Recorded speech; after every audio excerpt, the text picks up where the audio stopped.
श्रीमती निर्मला सीतारामजी या दोघांचेही मनापासून या ठिकाणी आभार व्यक्त करतो, त्यांना धन्यवाद देतो की त्यांनी या 2025-26च्या बजेटमध्ये मोठ्या प्रमाणामध्ये आरोग्य सुविधा निर्माण करण्यासाठी, लोकांना चांगलं आरोग्य प्रदान करण्यासाठी आणि जे काही दुर्धर रोग आहे त्याच्यावरही स्वस्तामध्ये इलाज आणि उपचार करण्यासाठी फार मोठ्या घोषणा आजच्या या अर्थसंकल्पामध्ये केलेल्या आहेत।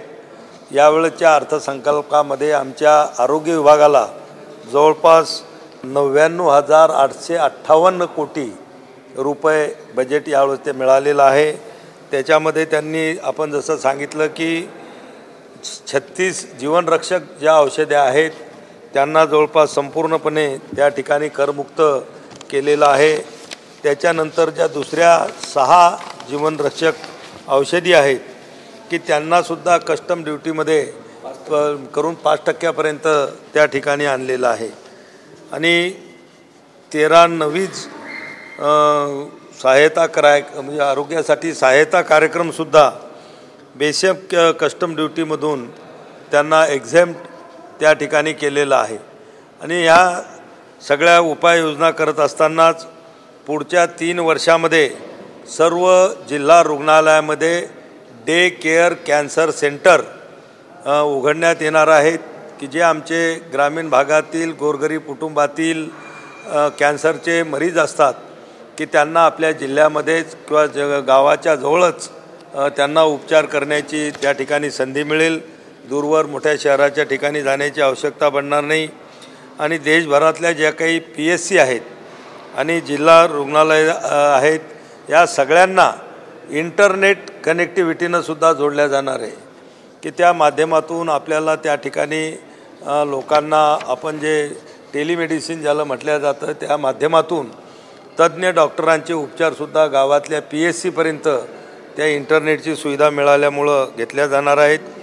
पुढच्या या वर्षामध्ये मेडिकलच्या UG आणि PGच्या मिळून जवळपास 10,000 सीट वाढवण्याचं आजच्या बजेटमध्ये म्हटलेलं आहे, जे की प्रधानमंत्र्यांनी 5 वर्षामध्ये 75,000 नवीन सीट वाढवण्याचं आव्हान केलं, म्हणजे आश्वासन दिलं होतं।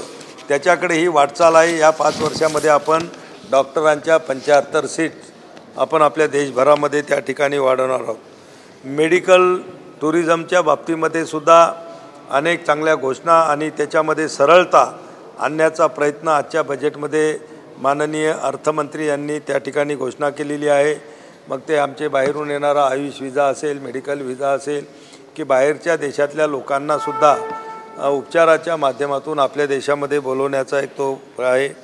त्यानंतर आपण पाहतो की सर्वायकल कॅन्सर, ब्रेस्ट कॅन्सर याचं प्रमाण आपल्या देशामध्ये थोडं वाढत आहे आणि म्हणून 9 ते 14 वय गटातल्या ज्या आमच्या किशोरवयीन मुली आहेत की त्यांनासुद्धा लसीच्या माध्यमातून सर्वायकल कॅन्सर पुढे त्यांना भविष्यात होणार नाही त्याच्या लसीकरणाचा कार्यक्रमसुद्धा आता मोठ्या प्रमाणामध्ये या बजेटमध्ये हाती घेतलेला आहे। अशा अनेक याच्या बाबतीमधल्या योजना त्यांनी केलेल्या आहेत। आयुषच्या बी बजेटमध्ये जवळपास 10% त्या ठिकाणी वाढ केलेली आहे। जवळपास 4,000 कोटी रुपयापर्यंत आयुषचं बजेट की जे 13-14च्या तुलनेमध्ये जवळपास 14-15 पटीनं त्या ठिकाणी वाढलेलं आहे। अशा अनेक चांगल्या योजना आरोग्याच्या संदर्भामध्ये आपल्या या सरकारनं आणलेले आहे। एक मुद्दा आहे की इन्शुरन्ससाठी 100% FDIला परवानगी देण्यात आली आहे विमा काढण्यासाठी, पण सरकार इन्फ्रास्ट्रक्चरच्या आरोग्यावरती खर्च करत आहे का इन्शुरन्स काढायचा खाजगी दवाखान्यामध्ये जाऊन उपचार घ्यायचे याकडे भर देते? नाही, हे बघा की याच्यामधले असे अनेक काही आजार आणि उपचार आहेत की त्याच्यावरचा येणारा खर्च हा सर्वसामान्य माणसाला परवडणारा नाही आणि म्हणून आपल्यालाही एखादा दुर्धर आजार झाला तर त्या माध्यमातून चांगलं आरोग्यसेवा किंवा आरोग्य उपचार आपल्याला त्या ठिकाणी घेता आले पाहिजेत। त्यासाठी या विमा कंपन्याला त्यांनी दिलेलं आहे। पण ह्या विमा कंपन्या फक्त आरोग्याच्या क्षेत्रात काम करतील असं नाही आहे, तर कृषी क्षेत्रामध्ये सुद्धा आता विमा कंपन्याचं झालेलं आहे। इतरही क्षेत्रामध्ये त्या कंपन्याला त्यांनी वाव दिलेला आहे। हे सांगितलं जातं खास करून विरोधकांकडून हे महाराष्ट्रासाठी स्पेसिफिक काही आलं नाही आहे. पहिली गोष्ट, बजेटमध्ये जेव्हा अनाउन्समेंट होत होती तेव्हा बिहार बिहार बिहार ऐकू आलं, कारण की तेथे निवडणूक आहे आणि लोकसभा आणि महाराष्ट्राच्या विधानसभा होत्या तेव्हा थोडंसंच काहीतरी प्रपोर्शन दिलं गेलं, अदरवाईज महाराष्ट्राच्या पॉकेटमध्ये काही आहे नाही. हे पहा, कुठल्याही राज्याचं नाव ज्यावेळेस एखाद्या योजनेमध्ये येते तर एखादी विशिष्ट प्रकारची नवीन योजना वेगळ्या प्रकारची ज्या राज्याला शासनानं जाहीर केली तर त्या राज्याचं नाव त्या बजेटमध्ये घेतलं जातं. पण आज तुम्ही पाहत असाल, आता हेल्थच्या बाबतीमध्ये सांगतो, जवळपास 1,00,000 कोटीचं बजेट आहे. मग ते काय फक्त बिहारला जाणार आहे का? ते सर्व पॅन इंडिया, सर्व देशभरांसाठी ते आहेत. आणि आजचं जे बजेट आहे ते देशाचं बजेट होतं. आणि म्हणून काही राज्यांना ज्या ठिकाणी ज्या गोष्टीची कमतरता असेल किंवा ज्या राज्यामध्ये ज्या गोष्टीची आवश्यकता असतील तशा प्रकारचे प्रपोजल तिथल्या राज्यांनी केंद्र सरकारकडे मागणी केलेली असेल तर त्या सोयीनुसार ते देण्याचा प्रयत्न या बजेटमधून झालेला आहे. निश्चितच या बजेटच्या माध्यमातून महाराष्ट्रासाठी सुद्धा होणारे, आज तुम्ही पाहिलं असाल शेतकऱ्यांसाठी सुद्धा कृषी विभागाच्या अनेक चांगल्या घोषणा त्या ठिकाणी झाल्या की आपण पाहत होतो तूर असेल, हरभरा, उडीद, मूग यांची संपूर्ण खरेदी करण्याची हमी आजच्या बजेटमध्ये त्या ठिकाणी घेण्यात आलेली आहे. जे आपले 100 जिल्हे आहेत देशातले की ज्याच्यामध्ये शेतीमालाची कमी उत्पादन होतं, असे ते सर्व जिल्हे हे करून त्या जिल्ह्यामध्ये विशेष कृषीचे कार्यक्रम राबवून त्या ठिकाणच्या शेतकऱ्याची कृषी उत्पादकता वाढवण्याचं सुद्धा आजच्या अर्थसंकल्पामध्ये जाहीर करण्यात आलेलं आहे. गोडाऊन त्या ठिकाणी बांधल्या जातील. म्हणजे अशा अनेक शेतकऱ्यांसाठी सुद्धा चांगल्या योजना आहेत. जलजीवन मिशनची मुदतवाढसुद्धा आता 2028पर्यंत करण्यात आलेली आहे की ज्या माध्यमातून नळाद्वारे सगळ्या घरांपर्यंत लोकांना स्वच्छ पिण्याचं पाणी देण्याच्या आपल्या पंतप्रधानांनी जी घोषणा केली होती त्याच्याकडं ती पूर्तता करण्यासाठी पुन्हा त्याला 2028पर्यंतची मुदतवाढ. म्हणजे अशा ग्रामीण भाग असेल, शेतकरी असेल, आरोग्याच्या बाबतीमध्ये असेल आणि प्रत्येक विभागासाठीच अतिशय चांगल्या प्रकारच्या दूरदृष्टी ठेवून आणि आपला देश हा जो आता विकसित राष्ट्राच्या दृष्टीनं वाटचाल करत आहे त्या दृष्टिकोनाला समोर ठेवून या आजचं हे बजेट आपल्या संसदेमध्ये त्या ठिकाणी सादर करण्यात आलेले. कोविड-19 नंतर लोकांवरती वेगवेगळे आजार पाहायला मिळत आहेत, काहींना अटॅक येत आहेत. या सगळ्यांची गोष्टीचा विचार होणं अपेक्षित होतं. या सगळ्यांचं प्रतिबिंब आपल्याला अर्थसंकल्पामध्ये पाहायला मिळायला पाहिजे होतं, कारण कोविड-19चा खूप वाईट इफेक्ट आता लोकांवरती पाहायला मिळतं आणि लोकांचे सगळे पैसे दवाखान्यात जाताना पाहायला मिळतात. नाही, हे बघा, त्याच्यासाठीच म्हणजे कोविडमुळंच हे सगळे आजार उद्भवतात असं कुठेही अजून डिटेक्ट झालेलं नाही.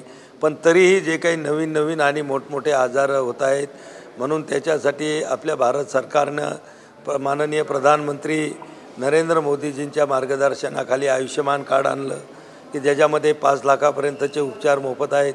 70 वर्षाच्या वरचे जे काही आमचे ज्येष्ठ नागरिक आहेत त्यांनासुद्धा ॲडिशनल 5 लाखापर्यंतचे उपचार मोफत करण्याचं सुद्धा घोषणा आणि त्याची अंमलबजावणी सुरू झालेली आहे. अनेक राज्यांनीसुद्धा त्यांच्या लोकांना आरोग्य सुविधा देण्यासाठी, उपचार करण्यासाठी आपापल्या राज्याच्या वेगळ्या योजनासुद्धा त्या ठिकाणी आणलेल्या आहेत. आणि निश्चितच या माध्यमातून लाखो लोक या सगळ्या योजनांचा फायदा त्या ठिकाणी घेताना दिसतात. आयुष्यमान भारत योजनेसाठी महाराष्ट्रामध्ये किती लोकांना आतापर्यंत लाभ मिळालेला आहे, किती लोक त्याचा लाभ घेत आहेत, याची काही आकडेवारी आहे? आकडेवारी तर परफेक्ट नाही आहे माझ्याजवळ, पण ही गोष्ट खरी आहे की महाराष्ट्रामध्ये आयुष्यमान कार्डाचं वाटप जेवढं टार्गेट दिलेलं होतं त्याच्यापेक्षा थोडं कमी आहे. आणि ज्यावेळेस त्याची मी स्वतः रिव्ह्यू मीटिंग घेतली, तसे निर्देश दिले. थोडी टेक्निकल अडचण त्याच्यामध्ये अशी आहे की रेशन कार्डवरचा जो डाटा आहे आणि याच्या आयुष्यमान कार्डावर करत असताना तो जुळत नाही आहे. म्हणजे उदाहरण सांगायचं झालं तर रेशन कार्डमध्ये बऱ्याच लोकांची नावं सिंगल लिहिलेली आहेत. म्हणजे त्याचं नाव लिहिलं पण वडिलाचं नाव पुढं लिहिलं नाही, वडिलाचं लिहिलं असेल तर आडनाव खालच्या जे काही त्या कुटुंबातले घटक असतात त्यांचं लिहिलेलं नाही आणि म्हणून तो डाटा जुळत नाही. पण ते जुळवण्याचं काम त्या ठिकाणी आम्ही सुरू NICला आणि आपल्या अन्न व नागरी पुरवठा जो काही मंत्रालय आपलं महाराष्ट्राचं त्यांच्या अधिकाऱ्यांनासुद्धा सूचना दिलेल्या आहेत की संयुक्त बैठका घेऊन हे सगळे डाटा जुळून जास्तीत जास्त आयुष्यमान कार्ड का जेवढं टार्गेट आपल्या महाराष्ट्राला आहे तेवढं पूर्ण करण्याचं काम लवकरात लवकर करावं. मुंबईमध्ये एम्सची मागणी केली रवींद्र वायकर यांनी, ती पूर्ण होऊ शकते का? या संदर्भात तुम्ही काही राज्यातील आरोग्य खात्याचं आणि तुमची अशी काही बैठक लावू शकतात का? कारण राज्याची परिस्थिती आणि आपल्या तुमच्या मदतीने काही राज्याला मदत होईल का? नाही, हे माहिती आहे की आपल्या देशामध्ये 2014च्या अगोदर फक्त 6 एम्स होते. 2014च्या नंतर आदरणीय नरेंद्र मोदी जे आपले पंतप्रधान आहेत त्यांच्या सूचनेनुसार आज 22 एम्स आपल्या देशामध्ये झालेले आहेत. आणि पुन्हा आणखीनही जे काही राज्य आता सध्या प्रत्येक राज्याला ॲव्हरेजमध्ये 1-1 दिलेले आहेत. अपवादात्मक 1-2 राज्यच असे आहेत की तिथं 2 एम्स दिलेले आहेत, पण बाकी सर्व राज्यांना एम्स देण्याचं त्या ठिकाणी प्रधानमंत्र्यांनी घोषित केलेलं आहे. आणि निश्चितही काळानुरूप आणखी जशी गरज भासेल त्या दृष्टिकोनातून महाराष्ट्र एक मोठं राज्य आहे, म्हणून त्या ठिकाणी दुसरं एक एम्स असलं पाहिजे याची निश्चितच आम्हीसुद्धा त्याचा पाठपुरावा करू. एवढंच नाही तर पंतप्रधानांनी जे all India institute of Ayurveda आहे ते सुद्धा या 5 वर्षामध्ये 10 नवीन काढण्याचं त्यांनी घोषित केलेलं आहे. ते इन्स्टिट्यूटसुद्धा त्यातलं एक आपल्या महाराष्ट्रामध्ये त्या ठिकाणी व्हावं यासाठी सुद्धा आमचे प्रयत्न सुरू आहेत. शेवटचा प्रश्न, बुलढाण्यामध्ये जी केस गळती आहे त्या संदर्भात टीम आली, त्यांनी सॅम्पल घेतले, त्यांचा काही अहवाल तुमच्याकडे आला आहे का? काही बातम्या बरोबर अहवाल आला आहे? नाही, सत्यता काय? अहवाल त्यांचा जवळपास पूर्ण झालेला आहे. आजच मी त्यांच्याशी बोललो. त्यांचं म्हणणं आहे की अपडेट करून मी संध्याकाळपर्यंत तुम्हाला तो अहवाल देतो. पण त्याच्यामध्ये जे कारण त्यांनी जे काढलेलं आहे, जे ICMRच्या टीमने रिसर्च केलं की सेलियम नावाचा जो घटक आहे तो त्यांच्या शरीरामध्ये प्रमाणापेक्षा जास्त त्या ठिकाणी आढळलेला आहे. आणि त्यांनी जे काही सॅम्पल घेतले होते तर त्याच्यामध्ये काही खाद्यपदार्थाच्या माध्यमातून बहुतेक त्यांनी जे सॅम्पल घेतले तर त्यांना काही रेशनच्या गव्हामध्ये सेलियमचं प्रमाण, काही ठिकाणी सर्वच गव्हांमध्ये ते प्रमाण नव्हतं, पण काही ठिकाणी काही बोऱ्यामध्ये सॅम्पल काढले. त्यांनी 4 सॅम्पल काढले होते, त्यातल्या 3 सॅम्पलमध्ये त्यांना सेलियम जास्त आढळलं, एकामध्ये आढळलं नाही. काही लोकांच्या घरातल्या खाण्याचे बी सुद्धा सॅम्पल घेऊन त्यांनी तपासले तर काही लोकांच्या घरामधल्या गव्हामध्ये ते सेलियम जास्त प्रमाणापेक्षा जास्त आढळलं नाही, पण 1-2 कुटुंबामधल्या याच्यामध्ये ते आढळलं आणि त्याच्यामुळं केस गळती होऊ शकते. पण आता जवळपास बुलढाण्यामध्ये हे प्रकरण बऱ्यापैकी आटोक्यात आलेलं आहे. ज्या लोकांची केस गळती झालेली होती त्यांना नवीन केस उगवायलासुद्धा सुरुवात झालेली आहे. आम्ही आयुषची टीम त्या ठिकाणी पाठवली होती. आयुर्वेद, होमिओपॅथी आणि युनानी यांनीसुद्धा आपले आयुर्वेदिक उपचार त्या ठिकाणी लोकांवर केलेले आहेत. त्याचेसुद्धा परिणाम लोकांना चांगले दिसून आलेले आहेत. किंवा आता पुढच्या लोकांमध्ये जे केस गळतीचं जे पेशंट निघत होते सुरुवातीच्या काळामध्ये ते सुद्धा आता मोठ्या प्रमाणामध्ये कमी झालेले आहे. पाण्यासंदर्भात प्रश्न उपस्थित झाला होता, पाण्याचा आणि केस गळतीचा काही संबंध नाही. ICMRच्या रिपोर्टनं स्पष्ट केलेलं आहे की पाण्याचा आणि केस गळतीचा कुठलाही संबंध नाही. त्या शरीरामध्ये सेलियम नावाचा घटक वाढल्यामुळंच केस गळतीसारखं होऊ शकतं. आणि ज्या लोकांच्या याच्यामध्ये ते सेलियम वाढलेलं होतं त्यांच्या ब्लडचे सॅम्पल घेतले की ज्याचं ॲव्हरेज प्रमाण काही 300पर्यंत पाहिजेत होतं तर ते 1500पर्यंत काही लोकांच्या शरीरामध्ये आढळलं आणि त्याच्यामुळं ते केस गळतीचे प्रकार होते. बाकी इतर जिल्ह्यामध्ये असं काही प्रकार घडला आहे का? ICMRचा अहवालानंतर तुम्ही बाकी जिल्ह्यामध्ये पण त्याचे नमुने केस घेणार आहात त्याकडे भविष्यात? नाही, अशा केसेस कुठेच नाही आलेल्या आहे. फक्त शेगाव तालुका, खामगाव तालुका तो बॉर्डरलाच लागून असल्यामुळं आणि नांदुरा तालुका तिथल्याच एक 10-11 गावामध्ये ह्या केसेस काही कुटुंबामध्ये असे काही गावाच्या गावाला लागण झालेली नव्हती. त्या गावातल्या काही कुटुंबांमध्येच ही लागण झालेली होती किंवा त्यांची केस गळती झालेली होती. पण आता पुन्हा नव्यानं त्या लोकांना चांगले केस यायला लागलेली. धन्यवाद.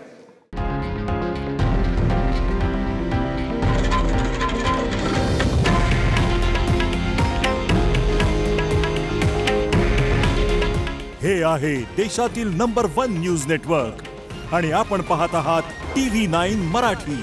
काळजी तुमची, हित महाराष्ट्राचं.